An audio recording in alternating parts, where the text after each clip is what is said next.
டெல்லிக்கு அமித்ஷா கூப்பிட்டு உட்கார், தரையில உட்கார வச்சாரா சேர்ல உட்கார வச்சாருன்னு தெரியாது. உட்கார்றியா என்ன பணம் கோடானு கோடி கொள்ளையடிச்சு பணம், பிராஸ் வழக்கு, அந்த வழக்கு, இந்த வழக்கு, அன்னை செல்வாணி வழக்கு, இதெல்லாம் ஒரு தகா ஜெயிலுக்கு போறியா? 23ஆம் தேதி மதுராந்தகத்துல மோடி வர்றாரு. அந்த கூட்டத்தில் ஏறி மோடிஜி வாழ்க, அமித்ஷா வாழ்க, தேசிய ஜனநாயக கூட்டணி ஆதரிக்கிறேன்னு சொல்றியா? ரெண்டே விஷயம் தான் பதில் சொல்லு. ஐயா, நான் தேசிய ஜனநாயக கூட்டணி ஆதரிக்கிறேன். போ வந்துருச்சு, வந்தாரு. சனாதனத்தை உதயநிதி டெங்குவை போல் அழிப்புன்னு சொன்னது பெரியார் வழி, அண்ணா வழி, திராவிட இயக்க வழி. அந்த வழியில என்னை போன்ற கோடான கோடி தமிழ்நாட்டில் இருக்கக்கூடிய திராவிட இயக்கத்துக்கு அடலேறிகள் சனாதனத்தை பெட்ரோலை வச்சு கொளுத்துவோம். பணத்தை அடிக்கிற மாதிரி ஏற்பத சனாதனத்தை, மனிதனை மனிதனாக மதிக்காமல் மனிதனை புழு பூச்சிகளாக மதிக்கின்ற இந்த சனாதனத்தை கொளுத்துவோம். நான் எடப்பாடி பழனிசாமியோட கூட்டணி சேர்ந்தால் தூக்குகள் கூட சாவேனை தவிர எடப்பாடியோட சேர மாட்டேன்னு சொல்ற டிடிவி அங்க இருக்காரு. அன்புமணி மகனும் அப்பாவும் ராமதாஸ் சண்டை கொடுக்குற 2 பேருமே அங்க போறது துடிச்சுட்டு இருக்காங்க. அதனால அது லட்சிய கூட்டணி அல்ல. அது தமிழ்நாட்டினுடைய கட்டமைப்பை சீர்குலைக்க, மதச்சார்பின்மை சீர்குலைக்க, தமிழ்நாட்டில் அண்ணாவும் பெரியாரும் கலைஞரும் அம்மா புரட்சி தலைவியும் புரட்சி தலைவர் எம்ஜிஆரும் கட்டி காத்த இந்த திராவிட இயக்க கட்டமைப்பை சீர்குலைக்க வருகின்ற ஒரு நாக பாம்புதான் கொள்ளையடிக்கிற சண்டை.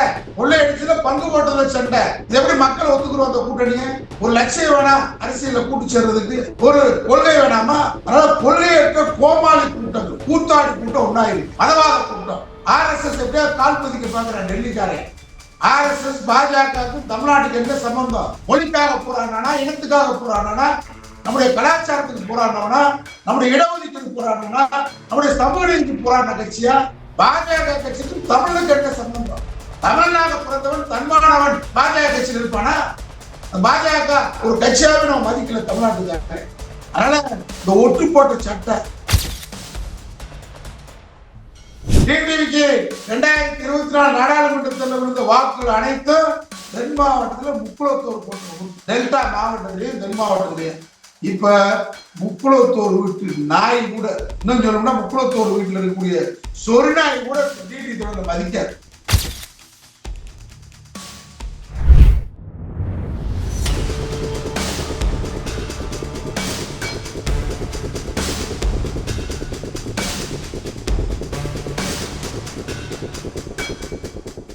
ரியல் ஒன் நேயர்களுக்கு வணக்கம். இன்று நம்முடன் இணைகிறார் அண்ணா திராவிட மக்கள் முன்னேற்ற கழகத்தின் பொதுச் செயலாளர் திரு பசும்பொன் பாண்டியன் அவர்கள். வணக்கம் சார். வணக்கம். சென்னை ஹைகோர்ட் உதயநிதிக்கு சனாதனம் குறித்த ஒரு ஸ்டேட்மெண்ட்டுக்கு கண்டனத்தை பதிவு பண்ணியிருக்காங்க. ஆனால் அதே எதிராக நீங்கள் ஒரு அறிக்கையை வெளியிட்டிருக்கீங்க. ஸோ இது கோர்ட்டுக்கு எதிரான ஒரு அவமதிப்புன்னு வராதா சார்? நான் ஒரு 30 ஆண்டுகளுக்கு மேலான வழக்கறிஞர், பொது வாழ்க்கையில் 40 ஆண்டுகளுக்கு மேல இருக்கிறேன். நீதிமன்ற தீர்ப்பை நான் அவமதிக்கவில்லை. நீதிமன்ற தீர்ப்பை இந்த நாட்டின் குடிமகன் என்ற அடிப்படையில், ஒரு வழக்கறிஞர் என்ற அடிப்படையில் விமர்சனம் செய்வதற்கு எனக்கு எல்லாவித சட்ட உரிமையும் தகுதியும் இருக்கிறது. அந்த அடிப்படையில் நம்முடைய துணை முதல்வர் மாண்புமிகு தம்பி உதயநிதி ஸ்டாலின் அவர்கள் சனாதனம் குறித்து பேசினார். டெங்குவை போல் அதை ஒழிக்க வேண்டும் என்று அவர் சொன்னார். அதற்காக டெல்லியை சேர்ந்த பாஜக தகவல் தொழில்நுட்ப செயலாளர் சனாதனத்தை ஒழிப்போம் என்று சொன்னால் சனாதனத்தை பின்பற்றக்கூடிய 80 கோடி மக்களை கொல்லப் போகிறார் உதயநிதி ஸ்டாலின் பதிவிட்டிருக்கார். இதற்காக தமிழ்நாட்டில் திருச்சியில மாநகர காவல்துறை, கிரைம் காவல்துறை அவர் மீது நடவடிக்கை எடுத்து முதல் தகவல் அறிக்கையில் அவர் சேர்க்கப்பட்டிருக்கார். First information report. முதல் தகவல் அறிக்கையை ரத்து செய்ய சொல்லி சென்னை உயர்நீதிமன்றம் மதுரை கிளையில நடந்துச்சு இந்த வழக்கு. அப்போ சனாதனத்தை டெங்குவை போல் ஒழிப்பேன்னு சொன்னது உதயநிதி சொன்னதுல என்ன தவறு இருக்கு? லஞ்சத்தை ஒழிப்பேன் அப்படின்னு ஒருத்தர் சொல்றான். அப்ப லஞ்சம் வாங்குறவன பூரா கொல்ல போறேன்னு அர்த்தமா? ஊழலை ஒழிப்போம் சொல்றோம். ஊழல் செய்யறவெல்லாம் கொல்லப்போற அர்த்தமா? இதை எப்படி நீதியரசர் எடுத்துக்கிறாங்க? தீண்டாமை ஒழிப்போ அப்படின்னு சொல்றான். அப்ப தீண்டாமையை பின்பற்ற கொண்டு கொல்லப்படும் அர்த்தமா? மகாத்மா காந்தி அவர்கள், அண்ணல் அம்பேத்கர் அவர்கள், தந்தை பெரியார் அவர்கள் சாதியை ஒழிப்போ, மதத்தை ஒழிப்போ அப்படின்னு சொல்றாங்க. அப்படி என்றால் மதத்தை பின்பற்றுபவர்களை கொல்ல போறாங்க. பெரியாரும் அம்பேத்கரும் காந்தியும். சாதியை பின்பற்றுபவர்களை பெரியாரும் அம்பேத்கர், அண்ணல் மகாத்மா காந்தியும் கொல்ல போறாங்க அர்த்தமா? சனாதனம் இந்த மண்ணில் வேரோடு வேரடி மண்ணோடு வீழ்த்தப்பட வேண்டிய ஒரு டெங்குவை போல், மலேரியாவை போன்று ஒரு மோசமான, இன்னும் சொல்லப்பட்டால் எய்ட்ஸ் மாதிரி சனாதனம். உதயநிதி சொன்னத நாங்க 100% வரவேற்கிறோம். சனாதனம்னா என்ன? இன்னைக்கு பெண் நீதியரசர் தான் இந்த தீர்ப்பை கொடுத்திருக்காங்க. இன்னைக்கு அந்த அவங்க பெண் படிச்சு நீதியரசரா இருக்கிறதுக்கு காரணமே திராவிட இயக்கம், பெரியார் இந்த சனாதனத்தை ஒழிச்சதுனாலதான். சனாதனம் என்ன சொல்லுது? பெண் கல்வி கூடாது என்று சொல்லுது. வீட்டுக்குள்ளேயே பெண்கள் இருக்கணும்னு சொல்றாங்க.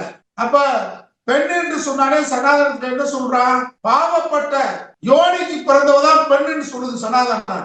இதை ஒளிபெண் என்று உதயநிதி சொல்கிறார், பெரியார் பேரனாக சொல்கிறார், பேரறிஞர் அண்ணாவின் தந்தையாக சொல்கிறார். திராவிட இயக்கத்தினுடைய வருங்கால வார்ப்படமாக உதயநிதி பேசுறார். என்ன தப்பு இருக்கு? ஆனால் நீதிமன்றம் அவருக்கு எதிரான கண்டனத்தை பதிவு பண்ணியிருக்காங்களே சார். அமித் மாளவியா சொன்னதை வந்து இப்படி வகைப்படுத்தி சொல்லியிருக்காங்க. இவர் சொன்னதை தானே சொல்லியிருக்காங்கன்ற மாதிரி தானே சொல்லப்பட்டிருக்காங்க. நீதிமன்றம் சட்ட நீதிகளுக்கு முரணாக, சட்ட விழுமியங்களுக்கு முரணாக, சமூக சூழலுக்கு தகுந்தாற்போர் இல்லாமல் இந்த தீர்ப்பை வழங்கியிருப்பதாக நான் கருதுகிறேன். ஆகவே உயர்நீதிமன்ற தலைமை நீதிபதி அவர்கள் இந்த நீதியரசர் கொடுத்த தீர்ப்பை ரீகன்சிடர், மறுபரிசீலனை செய்ய வேண்டும் என்பது நான் ஒரு வழக்கின் அடிப்படையில், நாட்டின் குடிமகன் அடிப்படையில் எங்கள் இயக்கமான அண்ணா திராவிட மக்கள் முன்னேற்ற கழகத்தின் சார்பில் நான் உயர்மன்ற தலைமை நீதியரசருக்கு வேண்டுகோளாக வைக்கிறேன். ஏன்னு கேட்டா, டெங்குவை போல் ஒழிக்கப்பட வேண்டியது சனாதனம். 4 வருடத்தை சொல்றான். பிரம்மாவுடைய நெத்தியில் பிறந்தவன் தான் பிராமணன். மற்ற எல்லாமே காலுக்கு பிறந்தவன், கைக்கு பிறந்தவன், ஆளுக்கு பிறந்தவன் சொல்றான். மனிதர்களை 4 வருடங்களாக ஏற்றத்தாழ்வோடு, பாகுபாடோடு வேறுபடுத்தி, பிளவுபடுத்தி, கடவுளின் பெறால், மதத்தின் பெறால், ஜாதியின் பெறால், இந்த ஜாதிக்காரன் படிக்க கூடாத ஜாதிக்காரன், படிக்கிறத கேட்டாலே, பிராமணர்கள் படிக்கிறத கேட்டாலே அவன் காதுல ஈயச்ச காட்சி ஊத்தணும் சொல்றதுதான் சனாதனம். அவன் பிராமணன் சொன்ன ஸ்லோகத்தை சூத்திரன் பஞ்சமன் சொன்னால் அவன் நாக்கை அறுக்கணும் சொல்ற சனாதனம். அந்த சனாதனத்தை நாங்க எப்படி ஒழிக்காம இருப்போம்? அந்த சனாதனத்தை ஒழிச்சதுனாலதான் இன்னைக்கு சாதாரண அரசாங்க ஊழியர்கள் இருந்து உச்ச நீதிமன்ற நீதிபதி வரைக்கும் பெண்கள் இன்னைக்கு படிச்சு வந்திருக்காங்கன்னா சனாதனத்தை பெரியார் இங்க ஒழிச்சார். அதைத்தான் உதயநிதி சொல்றாரு. இது எப்படி முரணானதாக? வடக்க வேண்டாம், வடமாநில சனாதனத்தை பேசலாம். தமிழ்நாட்டை பொறுத்தவரை நாங்க சனாதனத்தை பெட்ரோலை வச்சு கொளுத்துவோம். சனாதனம் தான் ஆடு போயலாம், மாடு போகலாம், கோயிலுக்கு தெருவுக்குள்ள மனிதன் போகக்கூடாதுன்னு சொல்ற சனாதனம் எனக்கு தேவையில்லை. என் வீட்டு பெண்கள் படிக்க கூடாதுன்னு சொல்ற சனாதனம் தேவையில்லை. தேவதாசி முறை இந்த நாட்டுல வந்துச்சு. அதை ஒழிச்சது, சனாதனத்தை ஒழிச்சது திராவிட இயக்கம். டாக்டர் முத்துலட்சுமி ரெட்டி அவர்கள் சட்டப்பேரவையில பேசினாங்க. நீதி கட்சி அன்றைக்கு ஆட்சி இருக்கும் போது இந்தியாவிலேயே முதல் பெண் மருத்துவர் நம்முடைய முத்துலட்சுமி ரெட்டி. சமஸ்கிருதம் தெரிஞ்சாதான் மருத்துவ கல்விக்கு போக முடியுன்றத அந்த சனாதனத்தை ஒழித்ததால் டாக்டர் முத்துலட்சுமி ரெட்டி அவங்க பெண் வந்து முதல் மருத்துவரானாங்க. இந்தியாவிலேயே முதல் இந்தியாவிலேயே சட்ட மேலவை துணைத் தலைவராக டாக்டர் முத்துலட்சுமி ரெட்டி இருந்தாங்க. அவங்க என்ன பொட்டு கட்டி விட பரம்பரை முடிஞ்சு தேவதாசி பரம்பரை வச்சிருந்தாங்க. அப்படின்னா என்ன அர்த்தம்? சனாதனத்துல கோயிலுக்கு பெண்களை அர்ப்பணம் பண்றது, பாப்பானுக்கு தேவரடியார் முறை வச்சிருந்தான். இதை ஒழிக்கிறதுக்கு நீதி கட்சி போராடியது, பெரியார் போராடினா. இது சனாதனம். தேவரடியார் முறை, பார்ப்பவர்களுக்கு பணிவிடை செய்வது, பார்ப்பவர்களுக்கு பெண்கள் பணிவிடை செய்தால் இறைவனுக்கு பணியாற்றுற மாதிரி சொன்னாங்க. அன்றைக்கு எதிர்கட்சி தலைவர் சத்தியமூர்த்தி அன்னைக்கு சட்டப்பேரவை என்ன பேசினாரு? இது இறைவனுக்கு கெடுதலான விஷயத்தை தீர்மானம் கொண்டு வர்றீங்க, சனாதனத்துக்கு எதிர்ப்பா திரும்பி சொல்றீங்க, பெண்களை தேவடியாள் முறைக்கு தேவதாசி முறைக்கு கடவுளுக்கு அர்ப்பணம் பண்ணணும், இந்த சட்டத்தை எடுத்தா இறைவன் கோவித்துக் கொள்வான், சனாதன இந்து சனாதனத்துக்கு எதிராக நீங்க சட்டப்பேரவை தீர்மானம் கொண்டு வரீங்கன்னு சொன்னாங்க. அப்ப முத்துலட்சுமி என்ன பேசுனாங்க தெரியுமா? இதுவரை எங்க வீட்டு பிள்ளைங்க, எங்க வீட்டு பிள்ளை யாரு? திராவிடன், தமிழன், அனைத்து ஜாதிக்காரன், பார்ப்பனரை தவிர எங்களை தேவடியாள் முறைக்கு விட்டுருக்க, இன்னும் சட்டத்தை வேணா மாத்துவோம், பார்ப்பன பெண்கள் நாளைக்கு தேவதாசி முறைக்கு அனுப்புங்க, ஒரு நாள் நாங்க இருந்தது போதும்னாங்க. அமைதியாயிட்டார் சத்தியமூர்த்தி. இந்த சனாதனம் தேவையா? உடன்கட்டை ஏறுகின்ற பெண்கள் உடன்கட்டை ஏற வேண்டும். கணவன் இறந்தால் உடனே பெண்களை உடன்கட்டை ஏற்றினான். என்ன காரணம்? கணவன் இறந்ததுக்கு பின்னாடி இந்த பெண்ணு வேற எந்த ஆணும் திருமணம் முடிச்சிடக்கூடாது, வேற ஆசை வந்துடக்கூடாது. அதனால கணவன் இறக்கும் போது அவனை எரிக்கும் போது மனைவியை கூட்டு போய் பெண் என்ற காரணத்தால் எரிச்சான். இந்த கொடுமை சனாதனம். இந்த கொடுமையை சனாதனத்தை நாங்க பிணத்தை எரிக்கிற மாதிரி எரிக்கிறோம் தமிழ்நாட்டுல. எரிச்சதுனாலதான் பெண் நீதிபதிகள், எரிச்சதுனாலதான் எங்க வீட்டு பிள்ளை டாக்டர், எரிச்சதுனாலதான் உச்ச நீதிமன்ற நீதிபதி, எரிச்சதுனாலதான் நாங்க இன்னைக்கு அரசாங்க ஊழியர், இன்னைக்கு பொறியாளர், வக்கீல், அனைத்து கூட சனாதனத்தை தமிழ்நாட்டில் நாங்க தூக்கி போட்டு மிதிச்சிருக்கோம், கிழிச்சிருக்கோம், எரிப்போம். இதுல என்ன தப்பு இருக்கு? என்ன தவறு இருக்கு? மனிதனை படிக்க கூடாதுன்னு சொல்றான், மனிதனை கோயிலுக்கு நுழையக்கூடாதுன்னு சொல்றான். இன்னைக்கு அனைத்து சாதியினர் அச்சகாலம் சட்டம் கொண்டு வந்திருக்கிறோம். நீ வரக்கூடாது, ஆகம் மீது அடிப்படையில் நீ இறைவனால் படைக்கப்பட்டவன் நீ அல்ல, இறைவனால் பிராமணர்களுக்கு தொண்டு செய்ய படைக்கப்பட்டவன் தான் தமிழன் சொல்றான். இந்த சனாதனம் எங்களுக்கு தேவையா? ஆகவே சனாதனத்தை உதயநிதி டெங்குவை போல் அழிப்புன்னு சொன்னது பெரியார் வழியில், அண்ணா வழியில், திராவிட இயக்க வழியில். அந்த வழியில என்னை போன்ற கோடான கோடி தமிழ்நாட்டில் இருக்கக்கூடிய திராவிட இயக்கத்துடைய அடலேறிகள் சனாதனத்தை பெட்ரோலை வச்சு கொளுத்துவோம், பணத்தை அடிக்கிற மாதிரி எரிப்பத சனாதனத்தை. மனிதனை மனிதனாக மதிக்காமல் மனிதனை புழு பூச்சிகளாக மதிக்கின்ற இந்த சனாதனத்தை கொளுத்துவோம். அதிமுக பாஜக கூட்டணி பார்த்தீங்கன்னா அடுத்த கட்டத்துக்கு நகர்த்திட்டே இருக்கு. பல கட்சிகள் இயக்கங்கள் தொடர்ந்து அதில் இணைஞ்சிட்டே இருக்காங்க. திமுக கூட்டணி உறுதிப்படுத்த நிலையில் காங்கிரஸ், விசிக, மதிமுக, கம்யூனிஸ்டுகள் எல்லாமே இருந்தாலும் அதுக்கான அடுத்த கட்டம் நடக்கவில்லை. சீட்டு பேரங்கள் எதுவுமே தொடங்காம அப்படியே இருக்கா சார்? திமுக கூட்டணியில ஏதாவது ஒரு குழப்பம் ஏதாவது இருக்கா? திமுக கூட்டணி கொள்கை கூட்டணி, திராவிட முன்னேற்ற கழக கூட்டணி லட்சிய கூட்டணி. சீட்டு பேரத்துக்காக யாரும் இல்ல. இந்த ஒன்றிய மண்ணில், திராவிட மண்ணில், தமிழ்நாட்டில் ஒழிக்கப்பட வேண்டிய சக்தி பாஜக, மதவாத சங்பரிவார் கூட்டம். அதனால இப்ப நான் இருக்கேன், அண்ணா திராவிட மக்கள் முன்னேற்ற கழகம், அதிமுக பிரிஞ்சவங்க, திராவிட முன்னேற்ற கழகத்தை தொடர்ந்து ஆதரிக்கிறோம். ஆனா எங்களுக்கு சீட்டு கொடுக்குன்னு கேட்கிறோம். கேட்பது உரிமை, கொடுப்பது அவங்க கடமை. கொடுக்கலையா நான் அதுக்காக கோச்சிக்கிட்டு போய் அதிமுக இடம் நம்ம டிடிவி மாதிரி மானங்கட்டத்தனமா போய் ஆதரிக்க மாட்டோம். எடப்பாடி பழனிசாமி ஆதரிப்போம். சீட்டுக்காக வரணும், சீட்டுக்காக காங்கிரஸோ, சீட்டுக்காக கம்யூனிஸ்டுகளோ, சீட்டுக்காக மறுமலர்ச்சி திராவிட முன்னேற்ற கழகமோ இல்லை. இங்கே வளரக்கூடாத சக்தி பாஜக, RSS சங்பரிவார் கூட்டம். அதனால திமுக கழகத்தை பொறுத்தளவில் தொடர்ச்சியாக 10 ஆண்டுகளாக இந்த கூட்டணி தொடர்கிறது. இது கொள்கை கூட்டணி, சுயமரியாதை கூட்டணி, மதச்சார்பற்ற கூட்டணி, இந்தியா கூட்டணி, மனிதர்களால் மதிக்கப்படுகிற கூட்டணி, மானமுள்ள கூட்டணி. அங்க கூட்டணி இல்ல, சந்தர்ப்பாத கூட்டணி. நான் எடப்பாடி பழனிசாமி கூட்டணி சேர்ந்தால் தூக்குகள் கூட சாவேனை தவிர எடப்பாடியோடு சேர மாட்டேன்னு சொல்ற டிடிவி அங்க இருக்காரு. அன்புமணி மகனும் அப்பாவும் ராமதாஸ் சண்டை கொடுக்குற 2 பேருமே அங்க போறது துடிச்சிட்டு இருக்காங்க. அதனால அது லட்சிய கூட்டணி அல்ல. அது தமிழ்நாட்டினுடைய கட்டமைப்பை சீர்குலைக்க, மதச்சார்பின்மை சீர்குலைக்க, தமிழ்நாட்டில் அண்ணாவும் பெரியாரும் கலைஞரும் அம்மா புரட்சி தலைவியும் புரட்சி தலைவர் எம்ஜிஆரும் கட்டி காத்த இந்த திராவிட இயக்க கட்டமைப்பை சீர்குலைக்க வருகின்ற ஒரு நாக பாம்புதான் பாஜக என்ற கூட்டணி. அந்த கூட்டணிய வேரோடு மண்ணோடு வீழ்த்துவதற்கு திராவிட முன்னேற்ற கழகம் லட்சிய கூட்டணி வச்சிருக்கு. அங்க எந்த சிதறும் இருக்காது. 2வது கொள்கை கூட்டணி, குழப்பமே இல்லாத தெளிவான கூட்டணி. அதிமுக பாஜக கூட்டணியில டிடிவி சேர்ந்ததை எப்படி பாக்குறீங்க சார்? தற்கொலைக்கு சமமா பாக்குறேன். மானகட்டத்துக்கு யார் தற்கொலைக்கு சமமா அடுத்தவன் பாக்குறீங்க? இல்ல, வாழ்கின்ற பாக்குறேன். யார் தற்கொலைக்கு சமமா பாக்குறீங்க? டிடிவி அவரே தற்கொலை பண்ணிக்கிறாரு. அவரே ஏற்கனவே சொல்லியிருக்காரு, தூக்கு கையில கூட சாவனே தவிர எடப்பாடி பழனிசாமி ஒருபோதும் நான் முதலமைச்சர் வேட்பாளர் ஒத்துக்கிற மாட்டேன். போன மாதம் கோடி கோடியா கொள்ளை, லண்டன் வழக்கு, இரட்டலைக்கு லஞ்சம் கொடுத்த வழக்கு, அம்மாவின் பெயரால் கோடி கோடியாக கொள்ளை அடித்த சொத்தை பாதுகாப்பதற்காக டிடிவி அமித்ஷா கூப்பிட்டு மிரட்டி, எல்லா மிரட்டல் உருட்டலுக்கு பயந்து கூட்டணி. யாரும் மனதார கூட்டணி இல்ல, கட்டாய கல்யாணம். யாரும் விரும்பி காதல் திருமணம் இல்லைங்க. அதிமுக கூட்டணி நடக்கிற அனைத்து கட்டாய திருமணம். ஆனா எப்போனாலும் பிரிஞ்சிடும். மனம் அதாவது மணமகனும் மணமகளும் மன ஒத்தாத வாழ்க்கை, திருமண வாழ்க்கை நல்லா இருக்கு. இப்ப நாங்க சொல்றோம், மனம் திறந்து பேசுறோம், திராவிட முன்னேற்ற கழக கூட்டணி ஆதரிப்போம், எந்த லாபம் எதிர்பார்க்கல. ஒரே நோக்கம், தமிழ்நாட்டில் திராவிட இயக்கம் ஆட்சிக்கு வர வேண்டும். அங்க அப்படி கிடையாது.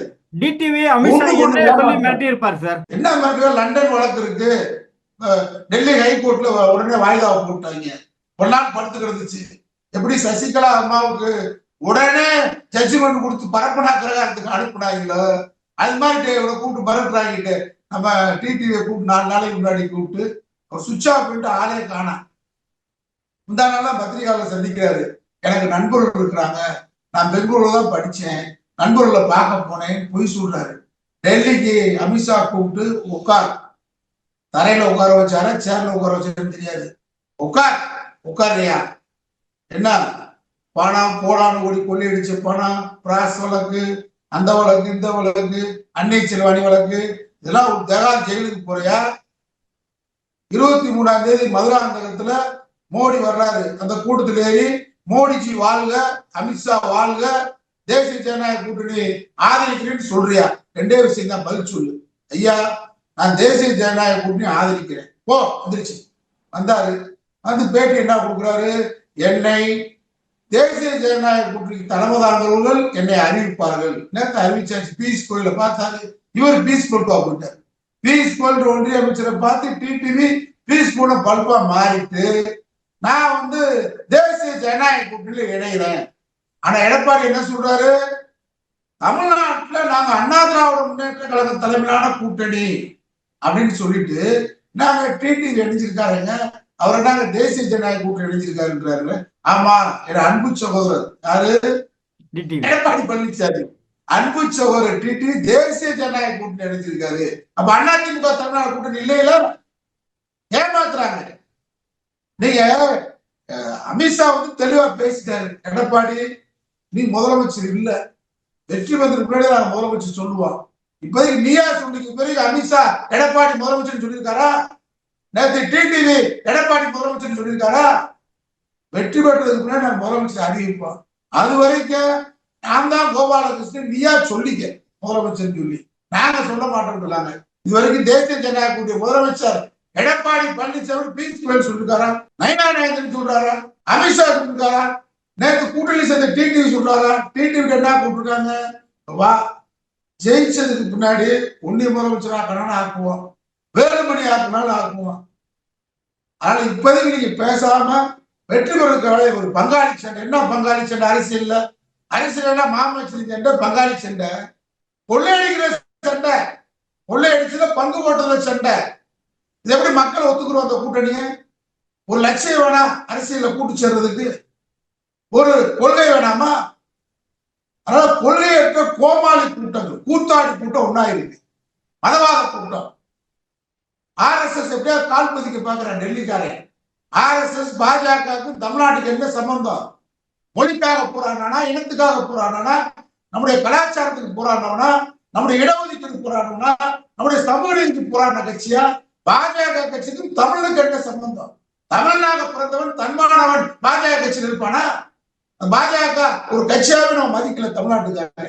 அதனால இந்த ஒட்டு போட்ட சட்டை, பிச்சைக்காரன் சொல்லக்கூடாது, யாசர் எடுக்கிறான் பாருங்க, அது போட்டு சட்டையை பாட்டில ஒட்டு போட்டுட்டான். அந்த ஒட்டு போட்ட சட்டை தான், யாசர் ஒட்டு போட்ட சட்டை தான் தேசிய ஜனநாயக கூட்டணி, எடப்பாடி தலைமையிலான அதிமுக கூட்டணி. 1.5 கோடி தொண்டன எடப்பாடி பின்னாடி இல்ல, டிடிவி பின்னாடி இல்ல. டிடிவிக்கு 2024 நாடாளுமன்ற தேர்தலில் விழுந்த வாக்குகள் அனைத்தும் தென் மாவட்டத்தில் முக்குளத்தூர் போட்ட ஓட்டு. டெல்டா மாவட்டத்திலேயும் தென் மாவட்டத்திலேயும் இப்ப முக்குளத்தூர் வீட்டு நாய் கூட, இன்னும் சொல்லணும்னா முக்குளத்தூர் வீட்டில் இருக்கக்கூடிய சொரிநாய் கூட டிடிவி தொடர்ல மதிக்காது.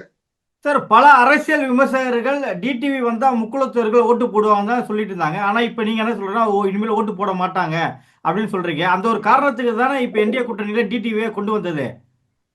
அது ஆர்எஸ்எஸ் கார முட்டாள் பையன், பாஜக முட்டாள். எதற்காக எடப்பாடிய டிடிவி அம்மா மக்கள் முன்னேற்ற கழகம் எதுக்கு ஆரம்பிச்சாரு? எடப்பாடி பழனிசாமி வீழ்த்துவதற்கு தானே அம்மா மக்கள் முன்னேற்ற கழகம். நீ மோடி முன்னேற்ற கழகம் ஆரம்பிச்சிருக்கலாம்ல.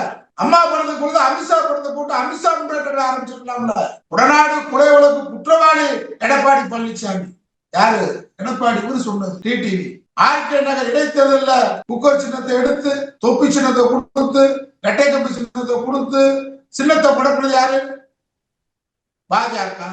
கடந்த 2024 நாடாளுமன்ற தேர்தலில் டிடிவி தினகரனுக்கு குக்கர் சின்னத்தை முடக்கினது யாரு? பாஜக. டெல்லி திகாரத்தில் அடைச்சது யாரு? பாஜக.